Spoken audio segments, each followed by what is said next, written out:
Good morning. Hi, everyone. Let's take a nice, deep, relaxing, and audible sigh of relief by taking air in and letting out a sound like this. Let's do another one. Yeah. Today's topic is about evolvability and modularity. If we think where we are in the trajectory of the course, how our course is evolving, we had some, our course. We had some 3 lectures on network motifs and their dynamical functions. We had 3 lectures on robustness in circuits, robustness by paradoxical components, by integral feedback. We had some, we talked a little bit about, our course is longer. We talked about optimality in evolution. And today's lecture is the end of this topic of evolution. It's a grand vision. Hi, nice deep sigh of relief. Welcome. We're going to ask, do we understand the speed of evolution? How quickly it happens? Nice deep sigh of relief. And do we understand the basic structural, the really basic structural, striking, architectural features of biology, and namely, we're going to talk about the modularity of biology. All right?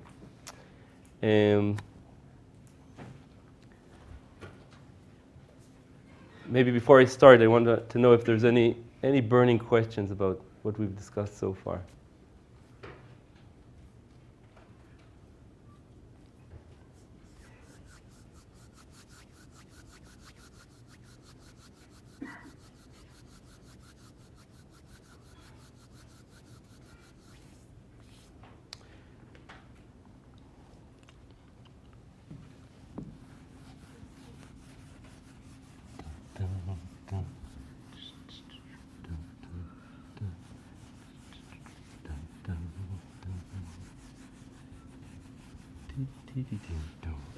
So,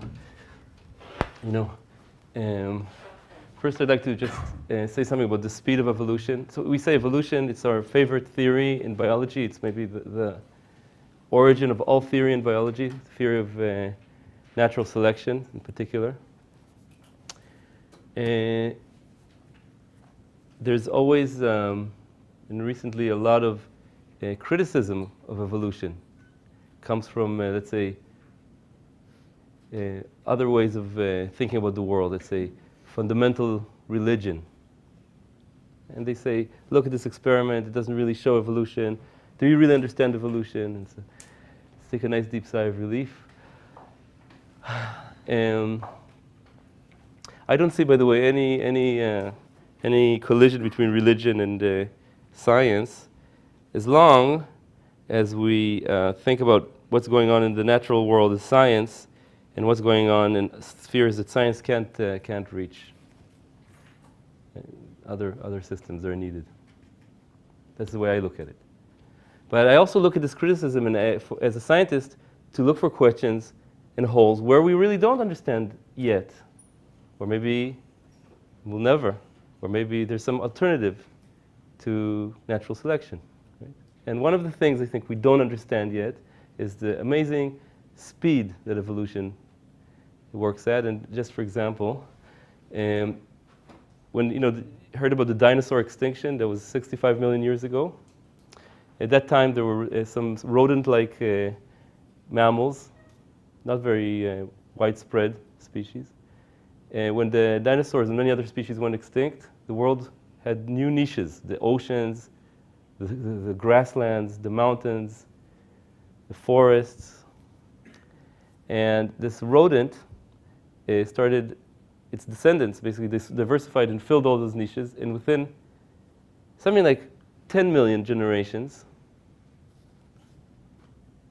you could find whales, mice, cow, sheep, deer, all elephants, shrews, and another maybe 100 million, no, around 100 million generations, human beings. We love to think of ourselves as special, right, with our language, our ability to sit in systems biology courses, which probably we're the only species that can do that, even though we're more similar to other species than we'd like to think in almost all respects. So that's pretty fast. But fast compared to what? What do we compare to? We need something to compare to. So in this lecture, I'll give you our one thing we'll compare to, which is computer evolution, where we try to evolve things like electronic circuits and things like that. In 10 to the 8 generations, you can barely evolve a little circuit that computes not a too complicated Boolean logic function with 8 inputs, starting from random initial conditions. So there's something to understand about the speed of evolution. Did I explain myself? So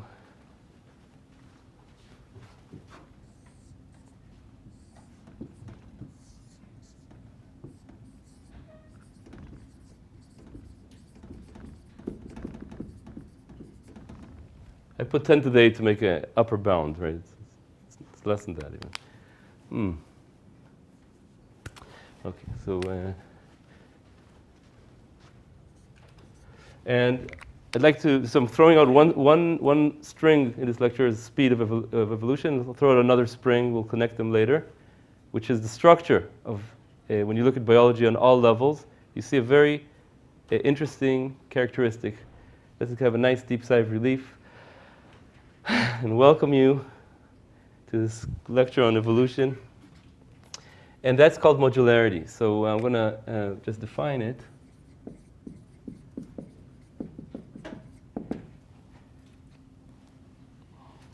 Modularity, I'm going to say modular system can be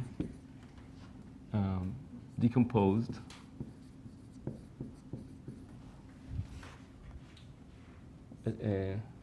at least to a first approximation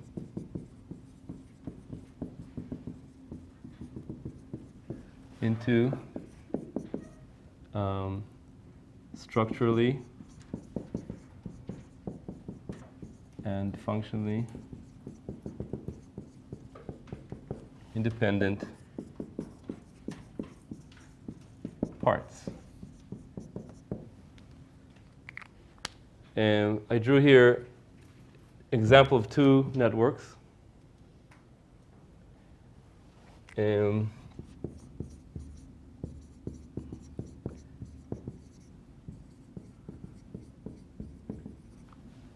are algorithms that can take a network like this and give you a number, quantify the modularity, and detect the modules. The modules, the structural modules,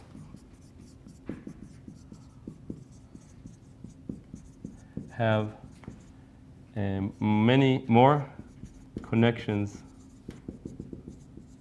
inside them than connections to the outside.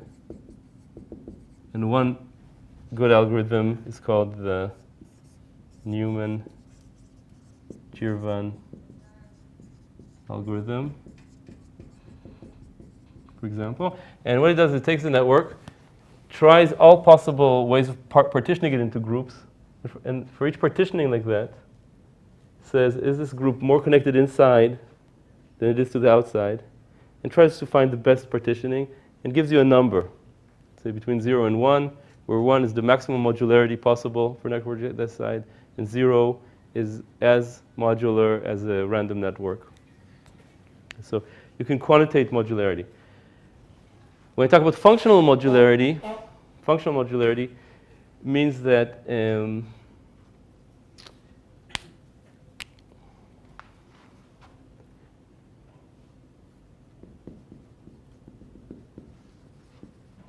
Modularity means that all the parts that are needed for a certain function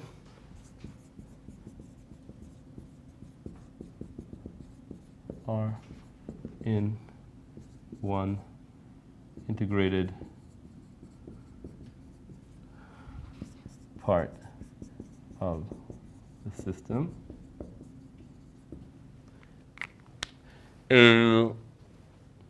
I mean, when we talk about modularity, there's a little bit of, so with this algorithm, you can quantitate structural modularity. There's also a little bit of subjectivity sometimes when we talk about modularity, so that's okay. There are many, if I look at all possible networks of a given size, there are many more non-modular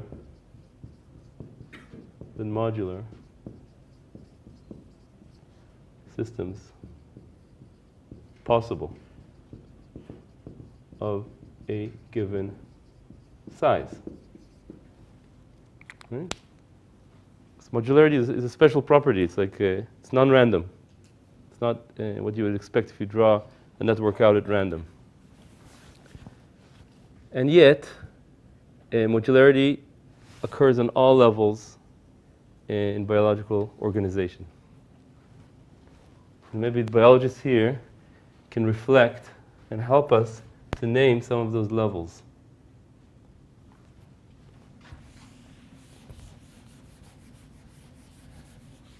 As I turn my back to you, I want to hear some levels where you have modularity in biology from you biologists. Or non-biologists too. You're also allowed to speak. Organelles. Huh? Organelles. Organelles inside the cell, like the nucleus, right? What else? DNA, RNA, proteins. Yeah, come on. You can speak loudly. Don't be afraid. Shower me with modularity in biology. Signal pathways. Huh? Signaling pathways. Yeah, go on. Species.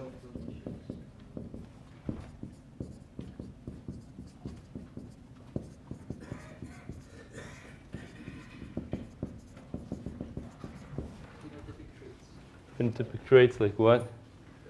Hair color, skin color, eye. So you can say that's, yeah, so I want to just maybe, we can think about an axis. Let's say, let's just agree that modular and non-modular is not discrete categories. Since we have this Newman-Girvan algorithm, for example, we can assign a number, let's say between 0 and 1. And you can say there's a continuum of possibilities. But we're talking that biology is on this modular side. And we also want to understand in this lecture what determines whether a system will be on this axis. Right? I'm going to erase this definition. Anybody object? I'm trying to keep a modular whiteboard. That was supposed to be a joke. Modularity and humor. Okay, so just some examples. So we're talking about modularity. Most networks are non-modular, but biological systems are, let's say, in the modular, tend to be in the modular side. So if you think about organs, for example, you have, let's say, the lung.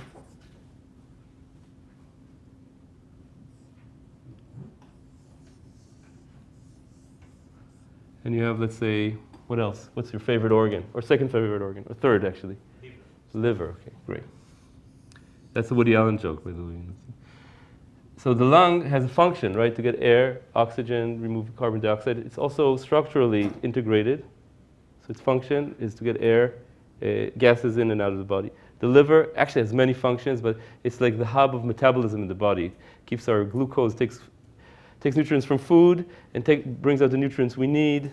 It makes a lot of stuff for us. But I can think about the liver. I can think about the lung. They do interact. So the O2 from the lung and the CO2 produced by the liver, they depend on each other. It's not that they don't depend on each other, but their dependence is special. It goes through special interfaces. It's like I can play with the lung, and all the liver knows is the bottom line, let's say, which is O2, CO2, maybe the volume it takes up in the body or whatever. Right? So they have their own function, and they have their own structural integrity, you can say. And we can mutate or evolve each one kind of separately.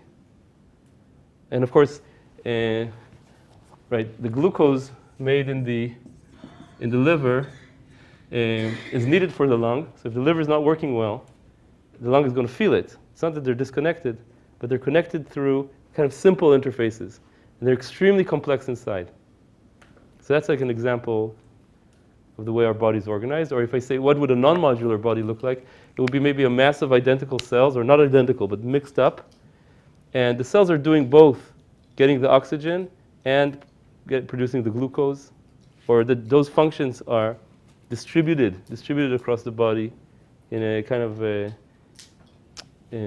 way where they're linked up to each other. It's difficult to think since we're so used to think of organs, but also our mind looks for modules. That's also important to know. It's our way to understand biology. And I would say if we had no modularity in biology, we wouldn't have this course. We wouldn't have the Wolfson building, the Ullman building, all the biology departments would never get off the ground because these networks are also non-understandable to human beings. We'll talk about that in a second. What's your scale of modularity? Say if you look at the brain, so you look at it as one organ? Or? Great question. So there's multiple scales, right? So if we think of the brain as one organ, now we can zoom in and ask about the different functions that the brain does. Let's say vision. So we know. I mean, apparently there's these visual parts of the brain called V1, V2, V3 that take care of different subfunctions of vision. So the brain itself, on that level, is also modular. And then we can go into deeper levels. On one level is V1 modular. Maybe it's made of repeating circuits or something that take care of angles. And so there's multiple scales. And we can ask, is each scale modular? Maybe some scales are less modular than others. Then we talk at the level of individual cells, right? We have neurons. And let's now zoom in into the neuron, okay, as we go into there. So inside cells, as was said here, there's organelles, okay, there's nucleus, but let's also look at their regulation networks, or gene regulation networks. So as we discussed before, those gene regulation networks are non-random networks. They have network motifs, for example, recurring circuits, and they can be partitioned by these algorithms or by biologists looking by eye, doesn't matter, into parts which have structural and functional modularity. Okay, so they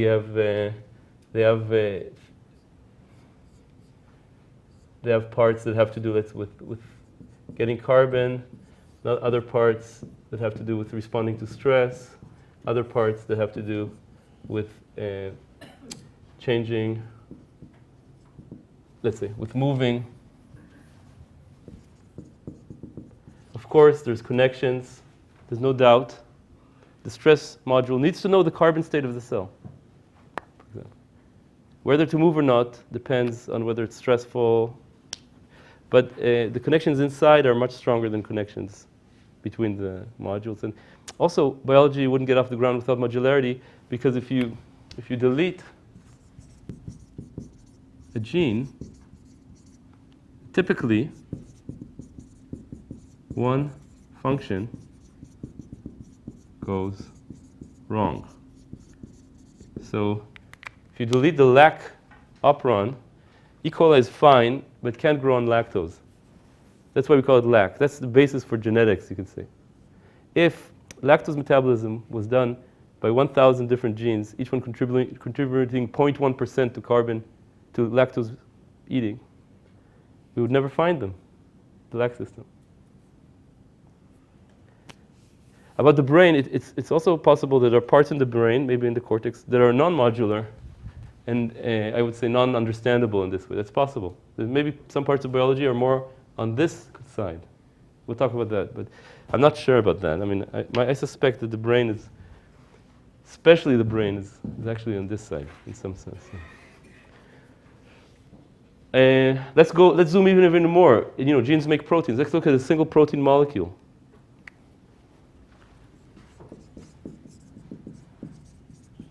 So protein molecules, many of them, most of them, have domains. So even though it's a one molecule with 10,000 carbon atoms, it's not 10,000, let's say a few thousand carbon atoms, is that right? 300 amino acids, each amino acid has 5 carbons, so like around 1,000 carbons, 10,000 atoms. Okay? They're made of structural modules which are also functional. So for example, the repressor of the lac system has, it's made, so it's I don't know how to draw it exactly. So the proteins are polymers of amino acids, but they fold up, and it has domains. Let's say this domain here binds the signal, the sugar, let's say, like lactose, allolactose. This domain here binds the DNA. And this domain here makes the tetramers. So binds the other lac proteins to make the tetramer. And information passes from here to here so that when this lactose analog is bound, the lac repressor goes off the DNA and lac genes are expressed. Okay? That's a typical example. In our body, proteins are even more modular. They can have, when biologists look at a protein, they say, okay, here is this is a, what's your favorite domains here, biologists? What? Thyrodoxin domain that does redox potential, and that could be linked to a chaperone. No, you can have, you say this is a PDZ domain linked to a LH2 domain, and here are 5 DNA binding like zinc finger domains, and here's a phosphorylation. This gets phosphorylated, so maybe it's inhibiting the protein until it's like, and it looks like evolution got to mix and match these modules to generate large families of proteins. So that's modularity on the protein level. Also on the promoter level, when you look at the, let's say, fruit fly development, genes that are made in certain stripes, let's say in 7 stripes, there's a piece of the DNA, if you delete it, only stripe 2 goes away. If you delete this piece of the promoter, only stripe 3 goes away. So these modular enhancers. I hope that I gave you a sense that there's modularity on many levels, right? Yeah. Question. How do you know that evolution made the system modular and not that evolution began with those different parts and mixed and matched them to get the larger network? Yeah, so here you're asking a question about origins. For instance, for proteins, it could be that first the modules evolved, and then they got combined into more complicated machines. Am I right? That's what you're saying? Yeah. So soon we'll discuss the origins of modularity. I see you're already thinking, how did this evolve, and what's going on here? And okay. Maybe it's time to say also that human engineering loves modularity. Your car has, if you have a car, I don't know, maybe a bicycle, think about the modules in it, like the engine, the battery, the transmission, or in software. Those of you that learn how to write software, if you write a code that has no subroutines, subroutines are small pieces of software with particular inputs and outputs, particular function, it's very difficult to understand, to let somebody else play with it, to debug, to scale up. So as software engineers, you learn to, how many people here learned some software engineering? That's a lot, right? It's about, I don't know, a third. Is it right? Is it still, maybe I'm updated. I learned Fortran, and is there still modules in software engineering? Yeah. Yeah? What? I think it's right, but there's a problem because people are very biased towards thinking things in a modular way. So, I mean, maybe researchers thought that proteins are very modular, but they're actually not. Good point. So what you say is that our brain, our mind, also can basically comprehend the world by thinking about objects. Objects are modules. So I think about love. So all these emotions, talk about love, okay? It's our cognitive bias. We have no way to get around it. So maybe what we're seeing in biology is we're studying what we see, and maybe there's a whole part of biology that's different. It's not modular. For example, maybe there are in the cell some functions carried out by 1,000 proteins, each one doing 0.1%. With the current tools of biology, it will be very difficult to detect it, and with our conceptual bias, to even think about it. So that's a very important point. Did I address it? Okay, I didn't answer it, but okay. So I want you to keep in mind this. So we talked about organs, gene regulation networks, protein domains, and now let's talk about how, as theorists coming to understand evolution, we can start to see if natural selection, what we know about natural selection, can produce the speed and modularity that we observe in the real world. So we're going to make abstractions, go to theory. I'm going to erase all these examples. Can I?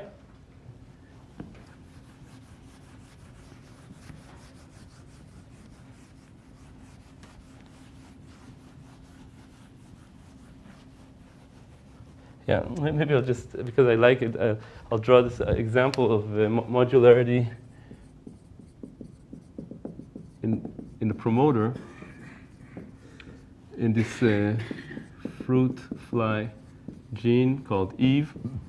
This is the promoter of the gene, right? So this is a piece of DNA. The protein that's made here, if you look at the fruit fly embryo, this is like the developing little fruit fly baby.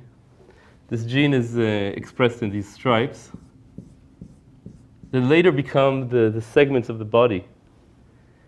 And it turns out that there's a piece of DNA here, which if you mutate it or delete it, if you delete it, then you delete a particular stripe, okay? And there's another piece. If you delete it, you delete another stripe. So at first, physicists thought, okay, well, there's 7 stripes. This might be an example of an instability of a chemical reaction that gives you some wavelength. And because of the boundaries of the vessel, the egg, you get 7 stripes. But this discovery said, no, it's not a physics kind of solution like that. This is a programmed piece of software. And sometimes you can take just this element, and put it near a new gene, and it comes into a stripe like that at that particular time in development. At the same time, if you take 2 different fruit flies, let's say one from Hawaii and another species from Italy, and they both have this stripe, and you try to take this part, and they both have this piece, different sequence, but you take half from Italy and half of the piece from Italy and half from Hawaii, it doesn't work anymore. So there's some, it's not completely interchanged, or maybe I should say, there's not modularity apparently inside it, you can see. Inside it, when you get down to your subroutine or something, in the end there's a piece which is not decomposable anymore. If you're taking out this what's going to run into the fruit fly larva? Eventually? No, in this stage, you will take out this gene and then there will be no stripe? There will be no stripe. If I take, not the gene, if I take out this promoter, this small piece, let's say 100 base pairs in the promoter region, there'll be no stripe. And you're asking what will happen next? If there's going to be something else instead, is it just No. There's no correction. The development usually stops in the catastrophe. Or sometimes some mutations in development, you get a fruit fly, but it's screwed up. Like to say, you can make a mutation that puts legs instead of antenna, for example, which also shows about modularity, right? You can make a mutation in the DNA where antenna turn to legs. Think about it. How complicated an antenna is, how complicated a leg is, and this mutation puts a leg where the antenna is. That's pretty wild. That's pretty modular. You can't do anything you want, but there's a range of things you can do to the fruit fly. Poor fruit fly. So this is called so again, these are, in my opinion, really fascinating questions, and I think also that human engineering can learn from biological design a lot. And All right, so let's now see how we can study evolution and start to ask questions in from a theory point of view. So I'm going to tell you about evolutionary simulations.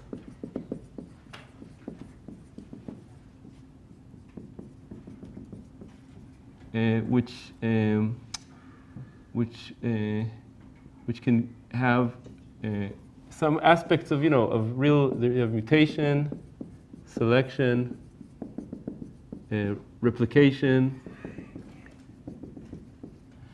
and I'll show you how it's done. And we're gonna work a lot of these. There's a whole range of evolutionary simulations. Some of them more biologically kind of oriented, some others more conceptual. But I'm going to tell you about a particular one, just for our discussion, that we're going to involve not a fruit fly, we're going to involve electronic circuits, right? Logic circuits, just for the sake of discussion. So first you need your organism. So let's say these are circuits. And the circuits, so our organisms will look like this. We'll have, and just like in electronic engineering, we made them come out of logic gates. Okay? And we're going to use the NAND gate, not AND, I'm going to explain what that is, which is the basic building block of basically all electronic circuits, because with a NAND gate you can build all logical functions. It's a universal gate. And what is this NAND gate? It has two inputs, one output.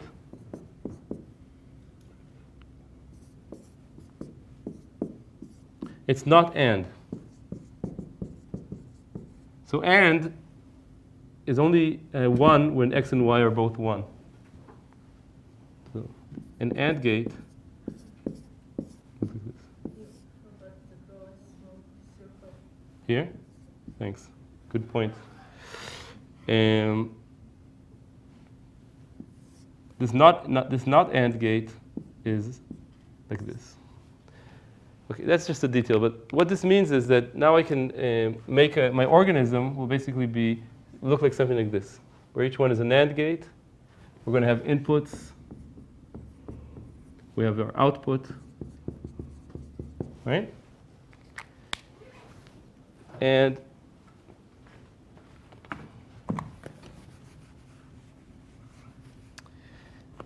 mutation is going to be just to rewire. So if we have our network, our organism or network looks like this, let's say. A mutation might be, for example, to rewire this wire.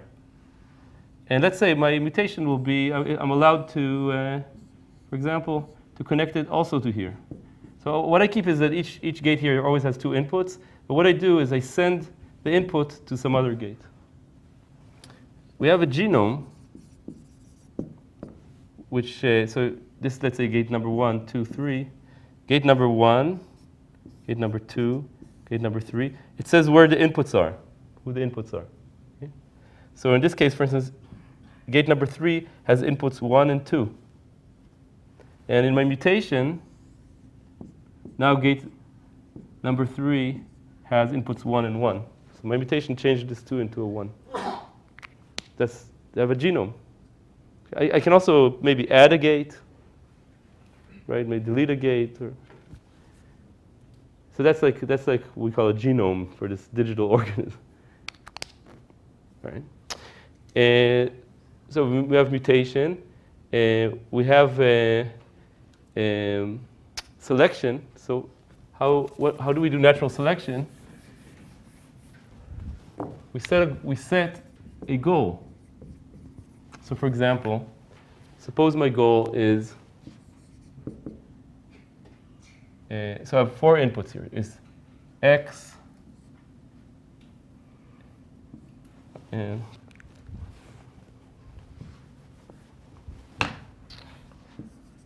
X, let's say exclusive or Y, and Z exclusive or W. What's this exclusive OR? Those of you who haven't studied logic, exclusive OR means like this. You have 2 inputs.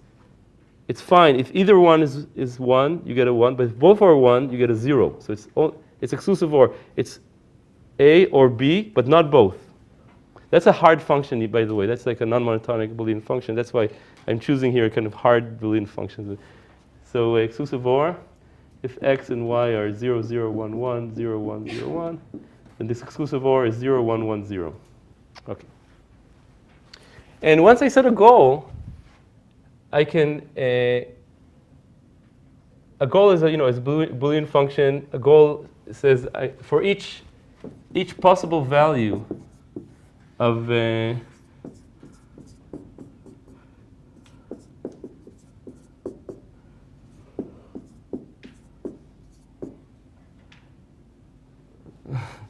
there's my I can think of the output, and I read this function, and for each particular value of the inputs, I can say what the output is. For example, if the input is 0, 0, so this 0, 0, exclusive OR of 0, 0 is 0, exclusive OR of 0 and 0 is 0, and of 0, 0 is 0, so I put here a 0, right? And what about this? What do you think? What's the output of this? What? 0. Why is 0? Because x and y, 0 exclusive OR 0 is 0, and because of the AND gate, if one is 0, it's gone, right? So 0. And in general, I need to write here 16 numbers. Why 16? Because x can be 0, 1, y can be 0, 1. 2 times 2 times 2 is 4. So a Boolean function with 4 inputs has 16 possible solutions. I can make a random Boolean function with 4 inputs by just putting 0, 1s in random. All right? So this is my world of goals. So I have a goal. And I say the fitness, let's say, is fraction of all possible inputs, let's say of the 16 inputs, that give the right answer. So I take a network, I compute all 16 possible combinations of inputs, compute the output, and compare it to the goal. And let's say if 16 out of 16 is right, it's a perfect solution. But maybe only 15 out of 16. So that has fitness 15 out of 16. If only one is right, 1 out of 16. It could be the network that's all wrong. Right? So, and most networks, of course, won't give me the solution I want. It's rare to find a network. Every mutation that I make will change the input-output relationship. Did I explain myself here? So I have a fitness. And now, what I do is I start with n random genomes or circuits. So I take the circuits and I put here random numbers, right? I say 3, 7, 5, and make n different random circuits, right? And then I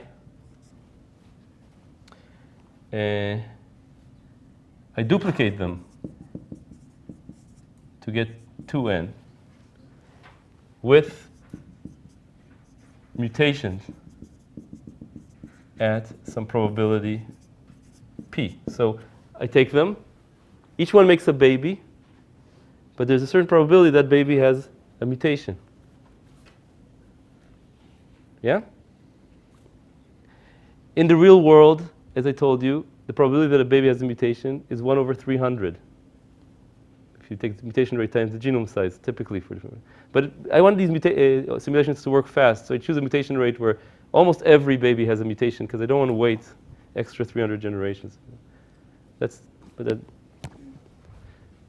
And then I evaluate the fitness of each circuit, and I choose the most fit. Let's say the n most fit, doesn't matter. And I duplicate, so I take the 2n, I choose, let's say, just for example, the n most fit. I throw away the other n, and I duplicate those n with mutations. I value the fitness, I take the n most fit, throw away the other. I don't throw them away. They go to retirement, very happy, in a kind of circuit environment where they're challenged by stimulating inputs, not too difficult, not too hard. Each one can choose what input. And then, so you see, I have a fantasy of a perfect world. In the real world, as Darwin says, nature is red in tooth and claw. What does he mean? If you ever looked at animals and insects and stuff, you see how tough it is. You get eaten so quickly if you're unlucky or that's the world. And so you see, with these cycles, I should start getting better and better fitness. Am I right? Okay, yeah. So you start with a fixed number of variables, and you have this scope, and one parameter there is number of gates. So how did you set number of gates? Because it determines the depth of the network. Great. So, for example, here, when we do mutations, we can choose, for example, to add and remove gates also as mutation variables. So that you can let the evolution decide, for example. Okay? So you can, or you see, I'm telling you a very schematic algorithm here, but there's a lot of decisions to make. Actually, if you guys want to be experts in evolutionary simulations, you have to know a lot of details about how to do this right, etc. But you can, for instance, add, remove gates. You can do what's called a crossover or a recombination, which is very cool. Recombination means you take genome 1, you take genome 2, you take this half of genome 1 plus this half of genome 2, and you have a genome made of two halves. Okay. That happens in our body. And then you can ask, for example, does recombination affect the evolutionary speed in a certain situation? Because in a computer, I can take it in, take it out. So that's important. So that helps you sometimes combine good solutions, you can say. And I just want to say that when you have modularity, sometimes if you can combine good solutions because the modules can be recombined. If you have a network like this and another random network and you recombine them, don't fit. Yeah. How is the mutation free? Because you said you make mutation frequency high. How does this influence the outcome of that? So I would expect that high mutation frequencies, maybe perhaps this gives a bias with modular. Like it's bias solution where you can remove one connection, Yeah. and the network would still function. Okay. reasonably So well. good point. So the point is that if you make mutations very high, you're evolving mutation rate. You're evolving in a situation where during the lifetime of an organism, you can say it's expected to have a mutation, and that can give you certain properties. If mutation frequency is very low, you don't have to worry about that, but you have to wait a long time so you need to find a good balance. And you can certainly, with these simulations, ask that question. You can change that parameter. And indeed, classic work by Ansel and Fontana and others show that when you increase the mutation rate, you get solutions where the neighbors, the one step away mutants, have similar, solve similar goals or the same goals. So there's big neutral plateaus like that. And so in RNA evolution, for example, and so that's a big point, certainly. So. Okay, so we're setting up the problem here. Any other questions about this? Yeah? Can each type of mutation have a different probability? Yeah, of course. Each type of mutation has P1, P2, P3, sure. Other questions? Right, it's a playground to think about evolution, yeah? And then you can plot the fitness.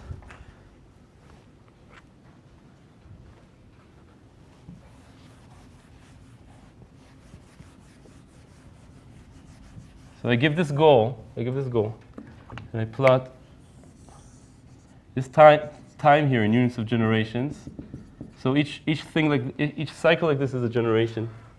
We make babies, they make babies, they make babies. And this axis we plot fitness, where the maximum is 1 and the minimum is 0. And we start with random circuits, right? So you put a random circuit and you give it that goal. It typically gets about half, let's say, half of the outputs right, maybe. How can you get half of the outputs of a random network would give you exactly? because each input, the output can be 0 or 1. So if it's a random function, you can say with zeros and ones, and just by chance you get 50% right. Yeah, so I do. How do I measure fitness? I give all the possible 0, 1, 0, 1, 0, 1, 16 possibilities here, evaluate the output, and ask what fraction of times it's right. But maybe I don't remember actually what's the fitness of. Maybe random networks have a different fitness. I have here the paper. Actually, it looks a little higher even. It looks a little higher because this particular goal has more, I don't remember, zeros or ones than you expect, and it doesn't matter. You start somewhere. And what happens over the generation? Now I'm going to plot the best individual fitness. What happens to fitness?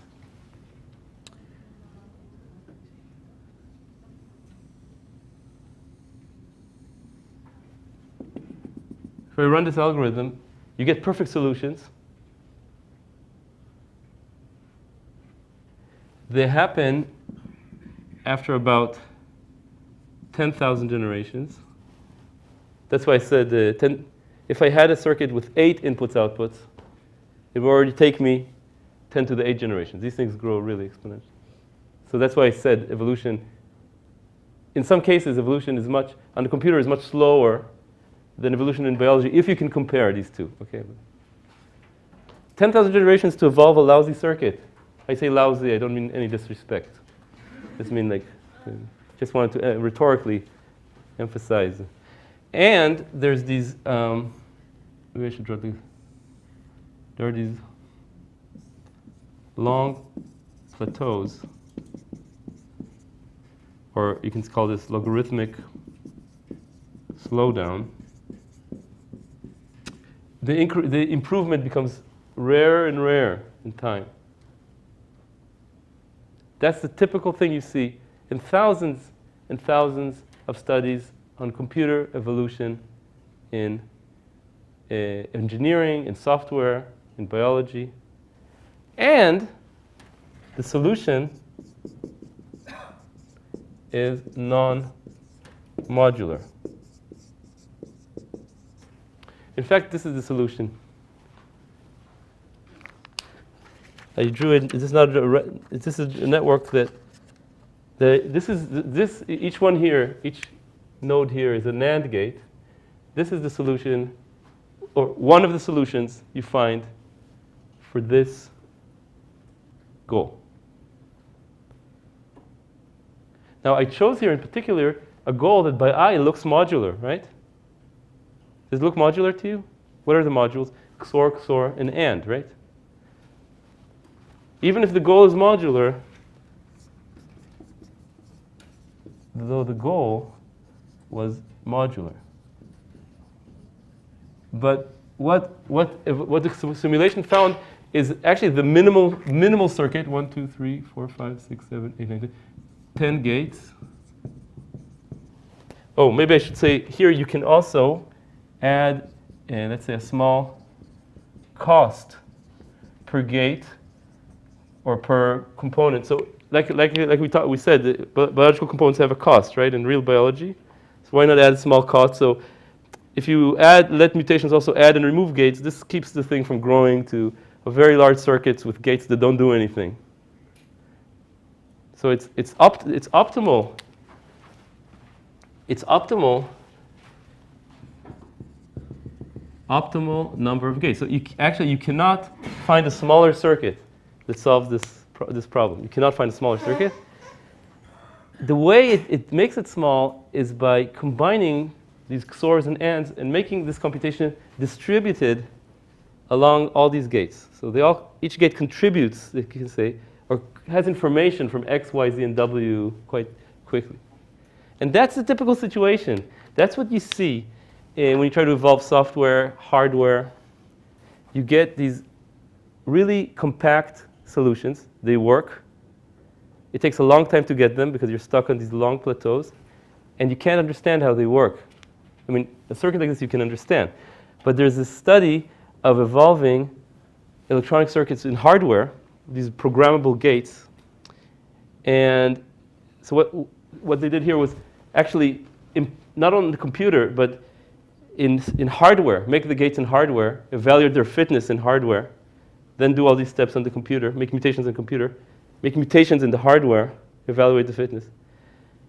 And what you got was the solutions, but you really couldn't understand how they work because they went beyond logical electronics. They started using the parasitic capacitance of the metal frames and all kinds of leaks, electronic leaks, you can say, that you didn't plan for. They exploited the hardware part of it to get a solution. And once you shifted the temperature by a few degrees, they stopped working because it also depended exquisitely on temperature because that's what you evolved for, you can say. So my message is before we take a break, and this is or evolution simulations of neural networks. This huge field, neural networks to identify faces or read digits and stuff like that, where you give them goals, image analysis goals. You get non-modular solutions, which are not possible to understand, and also take quite a long time on the computer to solve. So how can we understand modularity and speed? That's what we're going to do after the break, okay? Maybe we can oh, maybe, yeah. Even if you add the combination, you still get a non-modular solution? Even if you add? Even if you add recombination to your Oh yeah. solution? So the question is, if you do recombination like this as an allowed mutational step, so if you combine, you still get recombination doesn't help you here. You can speed things up sometimes a little bit, but it doesn't give you modular solutions in general. I mean, there's some special cases, but in general, no.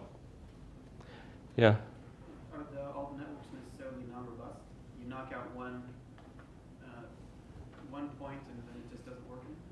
So in general, if you really delete a circuit in this kind of a gate in these kind of circuits, you get a completely different output function because you can't tolerate mutations. In biology, in bacteria, you make a mutation. Well, depends. If you just make a mutation in DNA, usually it has a very small effect. But if you delete it, so it's a protein, only 10% of the mutations, point mutations, the DNA would destroy the function, you could say.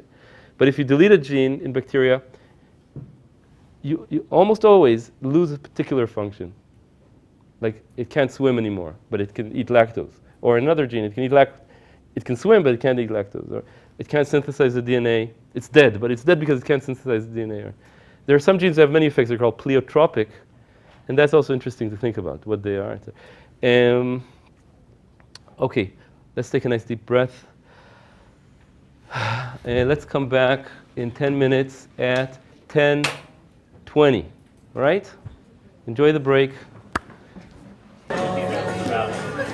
Everywhere people say, each and everywhere, I can see them laugh at me, and I hear them say,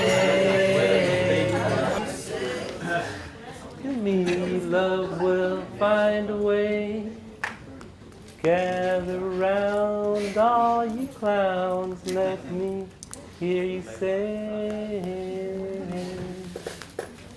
All right, welcome back from the break. Let's take a nice deep sigh of relief. Let's take another one. All right, so we talked about evolutionary simulations. We, just as an example, used a circuit made of not AND gates, NAND. We took a deep breath. Let's take it again. If you're not breathing, you're likely to, you're not likely to die, but if you're not just breathing deeply, you're missing a chance to have a really nice physical experience in a group setting. And we show that these simulations, typically, almost no matter what you do here, no matter what all the parameters, they show non-modular solutions. Non-modular solutions, right? And they have a logarithmic slowdown. You get stuck in these solutions that every mutation you make doesn't improve or even makes things worse. They are because of plateaus and local maxima in their fitness landscapes. If you think of the fitness landscape of different networks, there's these plateaus of fitness, and anywhere you move, you're stuck with the same fitness or worse. Or maybe the best fitness improvement is here, but the optimal solution is here, and then you get stuck. There's in fact typically many optimal solutions. So how do, and even if the goal is modular to our eyes, or an engineer would maybe design a modular solution, evolution doesn't see it. So how can we get modularity? And in fact, it's a field. Still no definite answer. It's probably many effects. There was a question: why don't we, in our selection criterion, in our fitness criterion, add a benefit if the network is modular? So we can do that, and you can do that in engineering applications. But we don't know of any biological way to do that. To look at the network, see its modularity, and add that to the fitness, because we need something, a mechanism that's compatible with natural selection that we think about in biology. So what is it that makes modules appear, preserves them? I just want questions about understanding, not about giving the answer. Yeah. Yeah. Isn't like a model in itself, like the solution isn't a model? Yeah, the entire solution could be a module in a bigger circuit, for sure. But I want my network to be composed of to be separable structurally and functionally into subunits. And that's not the case here.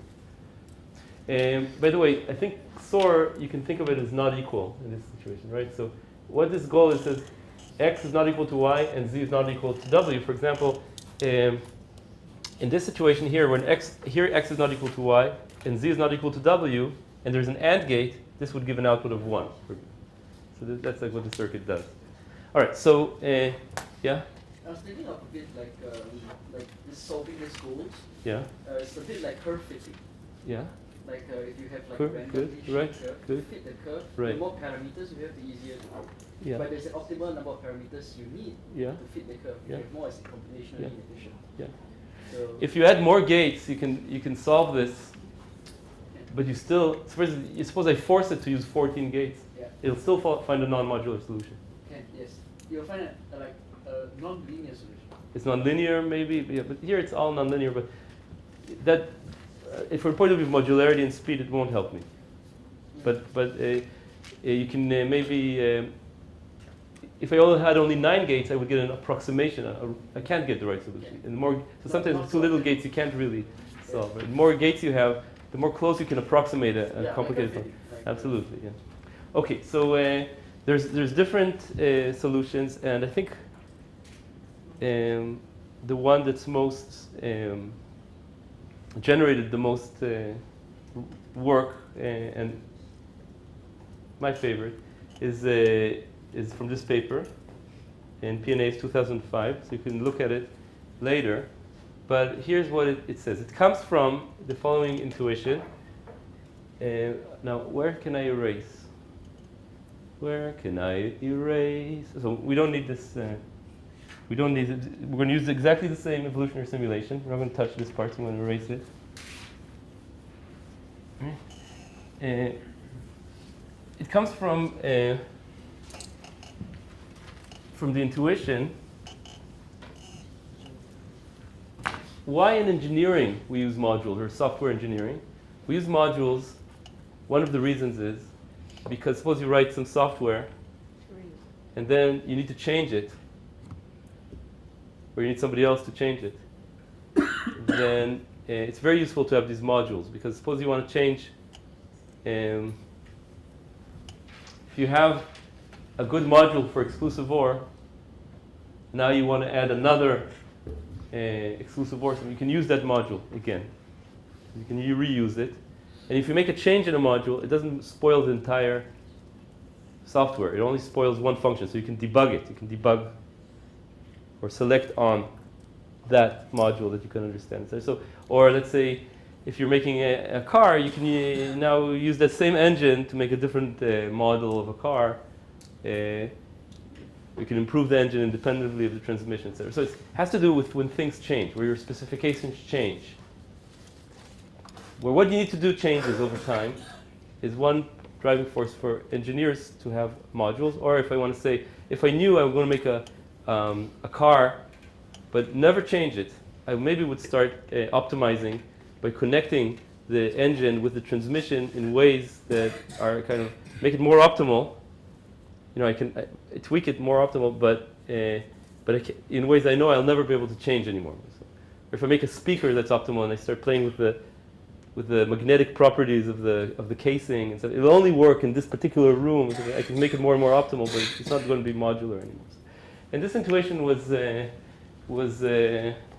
formalized by Hod Lipson, who's really a cool scientist. He comes from engineering, that changing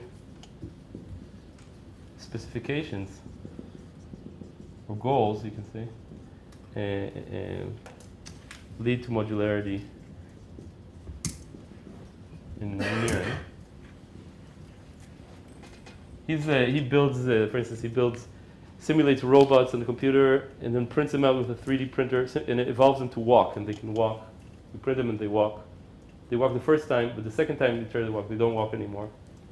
Because of, again, you evolve for a task to walk once, but because they're made of physical objects, they can't, or he builds robots that can self-replicate. They replicate themselves, made of cubes like that. So really cool perspective on biology. So taking that intuition, you can say, okay, let's take two goals and start driving evolution crazy. 20 generations, one goal. The next 20 generations, a different goal. Okay, so the population evolved one goal, now a different goal. Then 20 generations, a third goal. 20 generations, a fourth goal. You do that, it's a disaster. The evolution gets confused and doesn't manage to solve any goals. All right, so randomly varying goals. Random varying Boolean function could be, for example, taking these outputs and putting in random zeros and ones. That's a goal for 20 generations, or 50 generations, or 500, whatever you want. And then I change these numbers for the next 500 generations. So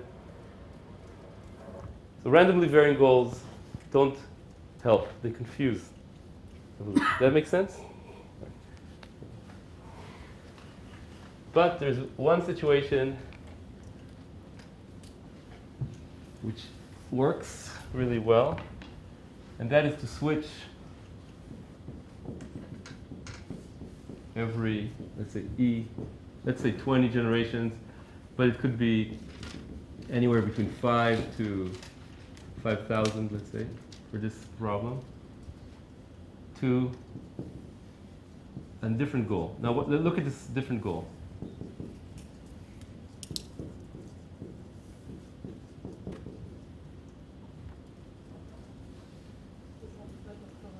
These goals are quite similar. They both have the same modules. They both have exclusive OR. The difference is that the way these two modules are combined switches every 20 generations from AND to OR. Back to AND, back to OR, back to AND. This, by the way, makes a big difference in this output row. But, okay? Every 20 generations. And you run exactly the same algorithm with the same probability, the same mutation. And here's what happens. So this is best individual. This will be for what's called fixed goal, constant goal G1. When you change from G1 to G2,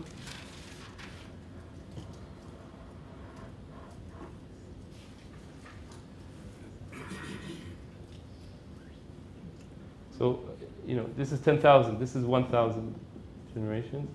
So this is, let's say, 50 goal switches, right? The scale here, just so you understand, there's a lot of goal switches here. And when I zoom in, what happens is, in about 5 generations, what happens is you evolve circuits that are perfect at G1. Now you switch to G2. Of course, they're not perfect anymore, because it's a different goal. But in 5 generations, you get a perfect solution to G2. You switch again, they're not perfect, but in 5 generations you get a perfect solution to G1, G2, G1. Okay, so evolve perfect solutions in 1,000 generations that can are is evolvable. The switch. They're perfect, and the new goal after about 5 generations. Now, when you look at them, what the structure, you open the box, you look at what the structure is. It's this one. Okay, so this is what you get for fixed goal G1, and this is what you get G1 to G2 every 20 generations. This is called modularly varying goal, MVG. What do you see here? What you should see here is But do you get only one solution? Because this is a rather simple circuit. It has many different right implementations. Yeah. In fact, in this case, there's 2 possible solutions. I drew one of them. There's another one which has these 2 modules, and this one looks a little bit different. It has a kind of a feedback loop in it. But there's 2 solutions, 2 possible solutions you can get. Only 2 modules. What? Only 2 modular solutions. Only 2 modular solutions? But in modular you can have, I don't know. And many. We counted there was one simpler problem with the OR gate, it's not NAND gates, where we could enumerate all 3 to the 11th, which is a huge number, of all possible circuits, and evaluate their what they compute. And therefore, we can, for any goal, we can see how many solutions there are. And you can see that typically there's, there could be thousands, tens of thousands of solutions, but only tiny amounts of them are modular. But also in the non-modular solutions you have less gates. So if you give a cost, Right. how many gates you have, of course you will have mostly non-modular solutions because the modular ones are more costly. Correct, right. So that's a good point. So this uses 11 gates, so it's more costly. So despite the fact that it's more costly, you find it. Now, I want you to look at this network that's evolved under these 2 goals, and notice that this network is modular, and it's modular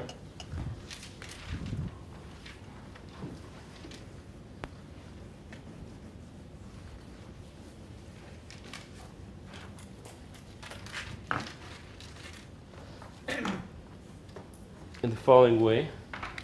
It has 3 modules.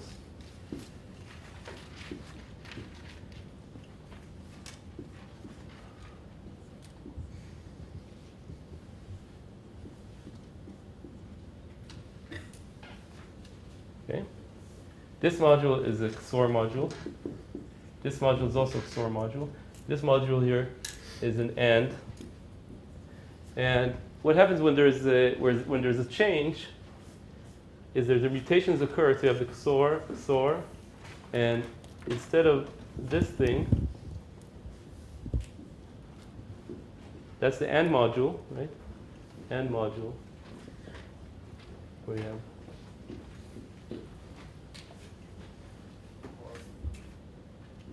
instead of this thing, you get 2 mutations get fixed in the population.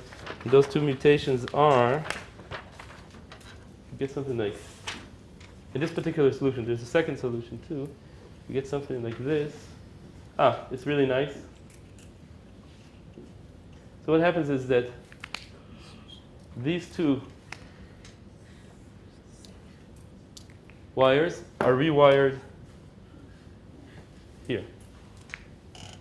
So what you get is that you have 2 XORs. The XORs stay the same. They're the same in both problems. But the thing that changes between problems rewires.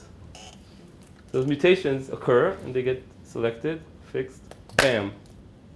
So you have an evolvable, modular solution that can solve both goals and rewire quickly. So it's important to see that the modules functional. The system has somehow learned sub-goals shared between the varying goals in the world, in the natural environment. Yeah. In the second drawing, aren't both goals the same? Like the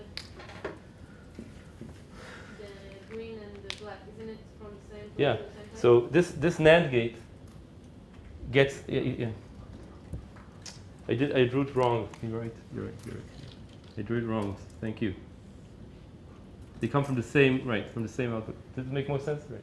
And when you take a NAND gate and you give it the same inputs, I think when NAND gate sees the two same inputs, if that input is 0, it gives a 1, and if that input is 1, it gives a 0, if I'm not mistaken. So it's like a NOT gate.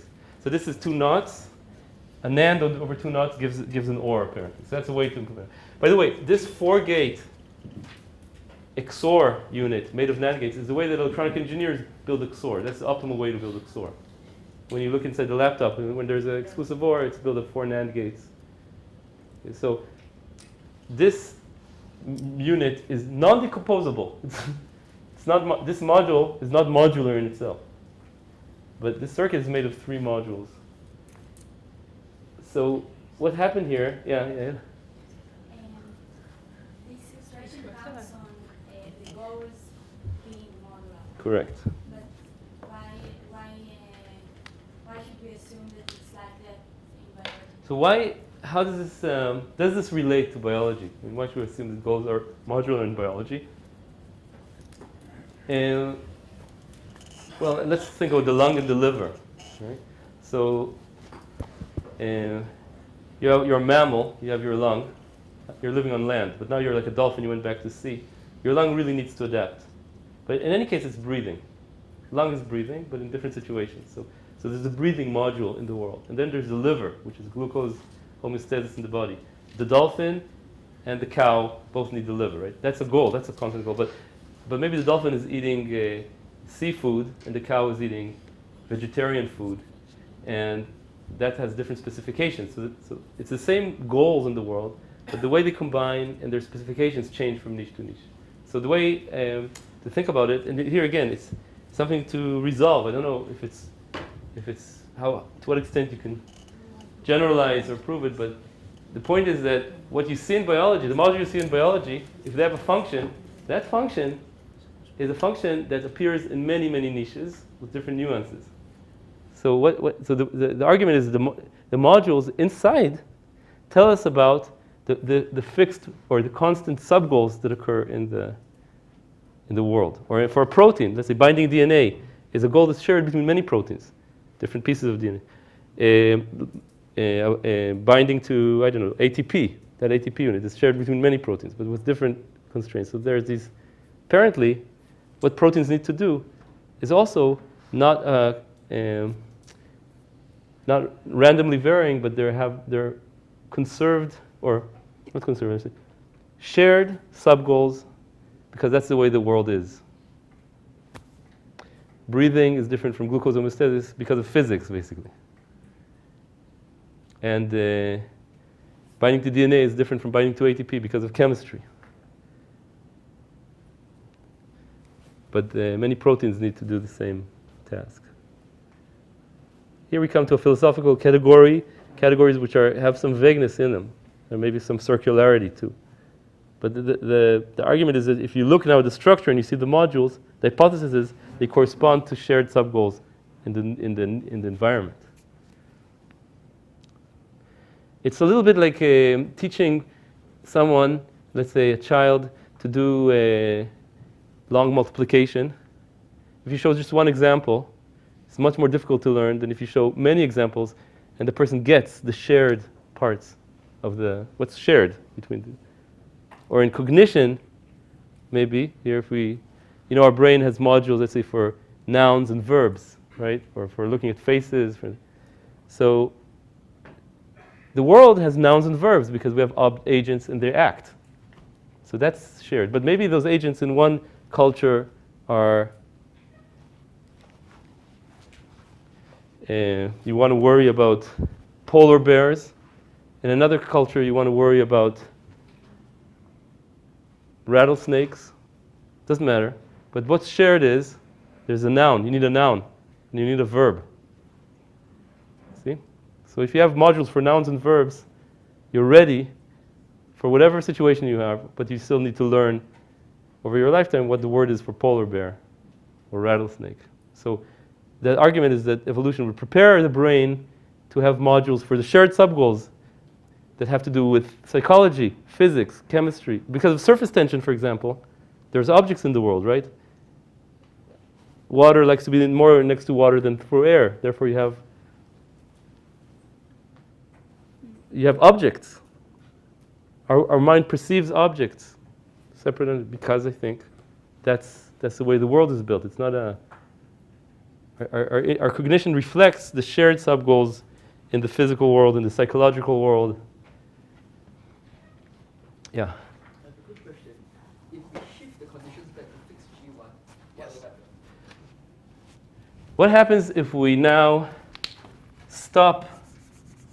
Oh, okay. Switching the goals.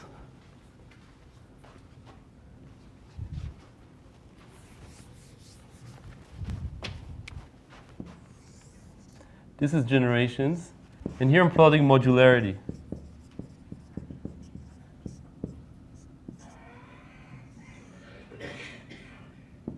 Suppose at this time here, we stopped changing goals, and we just stay, let's say, at G1. Time scale, 1,000 generations. So what happens is, if we stop changing the goals, you find a perfect solution. Oh, changes happen, still a perfect solution, but it's not modular. So it reverts. It reverts to this, yeah, to one of the many solutions. That's it. So it should rise up to that again. Or not? Yeah. So fitness. Let's say fitness barely changes. Yeah. So perfect solutions, but they're non-modular. Actually, maybe fitness even increases. It increases. Why does it increase? Because if I add a small cost for gates, fitness actually increases because less gates, right? I pay a fitness cost here. So it's more optimal in terms of cost. Non-modular solutions can be more optimal. So we extra need to think about what pressure keeps modularity in biology. If the pressure, it could be different things, but one thing I'm saying here is one of the pressures could be this modularly varying goal. So if you don't keep changing the goal fast enough, and what's this fast enough? The time scale is this 1,000 generations. So if I change it slower than 1,000 generations, it goes to non-modular solutions. If I change it, I need to change faster than every once. I can't change it every generation because then I don't have time for that 5-generation rewiring. But between those two limits, the 5 generations and the 1,000 generations, which is several orders of magnitude, you get a pressure. You can say selection pressure for modularity, but it's not by looking at the network and giving a benefit to modular networks in my fitness scheme.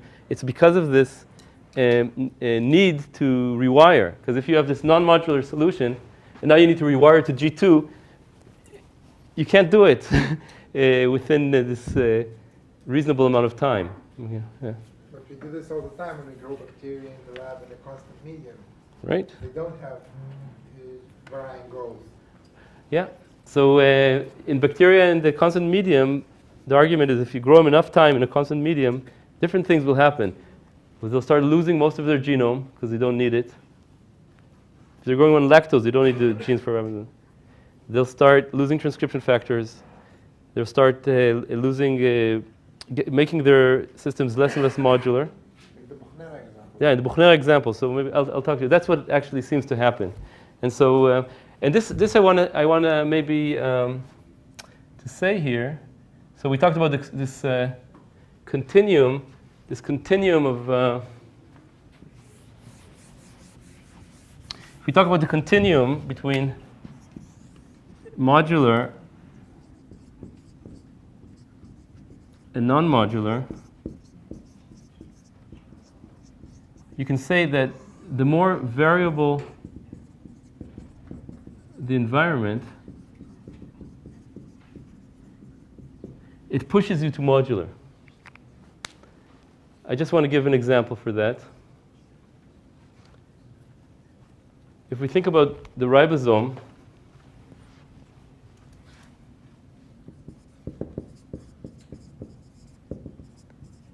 is a good example of a module. Why? What's a ribosome? It's something that can take any RNA, read it, and produce the protein. Now that's a very variable goal. In one cell, it might need to make, let's say in the liver, needs to make the genes for gluconeogenesis. Whereas in the brain, it needs to make the genes for ion channels. It's a module that can do any input and any output. So it has instead of having a dedicated ribosome for each gene, for example, or each class of genes, we have one ribosome. And it's a module. It's also structurally a module. But if we look inside the ribosome, it's very hard to separate it into modules. It has this, it's a really hardwired machine. And you can, using this picture, you can see the goal of reading RNA and making it into protein basically hasn't changed for 1 billion years. So there's no pressure to keep modules inside the ribosome. And so the ribosomal proteins, for example, it's very difficult to assign a function for them. They're stuck all around this ribosomal RNA that does most of the work. And you can't say ribosomal protein L11 is the one that reads the genetic code, and L12 is the one that releases the... No. So that's, for me, like an example maybe of an integrated machine that's very difficult to understand. Of course, there are pieces inside it instead of is a module, but it itself is not very modular. Inside, you can see. It's more like this optimized machine that uses all the tricks it can to work. So, yeah. Maybe if I try to connect this discussion to the previous one on optimality. Yeah. I can think of G1, G2 as tests that, I guess what I'm asking in this plateau, if you plot not just the fitness towards G1, but towards the other, would you get the line that operator from? So how does this connect to the multi-objective optimization we talked about last time? I just want to say the multi-objective optimization we talked about previous circuits are at the same time you need to satisfy two different goals, you can say, okay? Here I'm talking about the goals change over many generations, okay? And you really reconfigure your entire system. So it's not... these circuits can't do this and this. In fact, in Boolean circuits, you can't do that. But maybe you can say they do compromise between the goals of solving this and being economical, for example, at the same time. And you can say this and this have different, are on the line, let's say on the Pareto front, you can say this one is more the efficiency and this is economy and this is more, this is not far from the economy archetype. Okay? It's more, let's say, evolvability maybe archetype. Evolvability means the ability to change quickly to different situations. So now, why did the mouse, the rodent, become a whale, a human, a cow in 10 to the 8 generations? How does that work based on what we discussed now? So what you need is to think that this mammal already had 1 billion year of evolution over some sub-goals. For example, moving. It has 4 legs for moving, right? And scratching, grooming. It has a nice intestinal system for eating food. Now, if you change the kind of food, you need to change the teeth, the length of the stomach, all these parameters. You need to change. But this food module can be played with independently of the moving module. So if I need to eat grass in the mountains or in the plain or under the lake, maybe the grass system can change independently of the moving system. There's this one thing I can't stop being amazed at is there's arguments again against evolution saying like, suppose I have this okay, the rodent has this great module that produces a limb. All the mammals have the same bones, right? The tibia, the femur, it's the same, but with different sizes and stuff. That's a great module, fantastic. Now imagine I need to make an evolutionary change. So I need now to make a species where this bone, let's say, is longer. Think of how many things need to be right. If the bone is longer, but the muscles aren't, this can't work. If the blood vessels aren't, you won't get blood. If there's not the nerves come there, it's useless. If there's not the brain region to control it, it's useless. So think how many things have to happen at once. So if you're lucky enough, you have the mutation, let's say, that gives you the longer bone, fine, you're maybe more optimal, but you also need the blood vessels, the muscles, the nerves, the skin, the lymph, the tendons. So that's a lot of things that need to go right. What's the probability of that? So they say you take some ink and you throw it on the paper. And evolutionary people tell us that it's like the ink blots form exactly the letter bet. And not only that, you throw it again and bet doesn't change. You have a reish after that. And then aleph. And you do that again and you get the entire Torah. What's the probability of that? Okay. It's good rhetoric, right? Yeah. So the way biology solved this problem is by having some of these modules, unlike engineering, be very good. What all they do is they have these local rules, which is basically search randomly and stop when there's a given condition. So what happens apparently is the evolution is driven by the bone. The bone gets longer. Then muscles divide and look for bone that's still not connected to muscles. If they don't find bone that's not connected to muscles, they die. And if they do find, they stay. Blood vessels proliferate and look for places where there's no oxygen yet. If they come to a place where there is oxygen, they die. And if they come to a place where there's no oxygen, they stay. Neurons look for muscle cells that haven't been innervated yet. If they find a muscle cell, connect to a muscle cell that's already innervated, they retract. But if it's not innervated, they stay. Brain regions look for muscles, nerves that come from the periphery, and the number of, basically the brain location there develops to match the muscles that are innervated. So if I, for instance, cut off some whiskers from a mouse, it doesn't hurt. The brain area for that whiskers shrinks, and you get more area for the others. So you do need a change, but everything is driven by that. See? Isn't that elegant? Sounds more Lamarckian. Huh? Sounds more Lamarckian. Sounds Lamarckian? I mean, the medication of the bone is... It's not Lamarckian in the sense that now you stretch your neck and your babies have longer necks, but it is inside the organism, the developmental process is like, it's like natural selection that fixes what works in a certain way. So yeah, that's right. That's a good observation. How did we preserve this other phenotypic process? It's not genetic, encoded genetically. Okay, good question about how to preserve it. I don't want to go into it. All right, so we talk about modularly varying goals that learn the hidden modularity of the world. Now let's talk a little bit about speed. Oh no, we can't talk about speed. Just you notice that this is 10 times faster. This happens MVG 10 times faster. And the more complex the problem, if I give a harder problem, it takes 10,000, a million generations, speed up increases with problem complexity. So that's another amazing thing.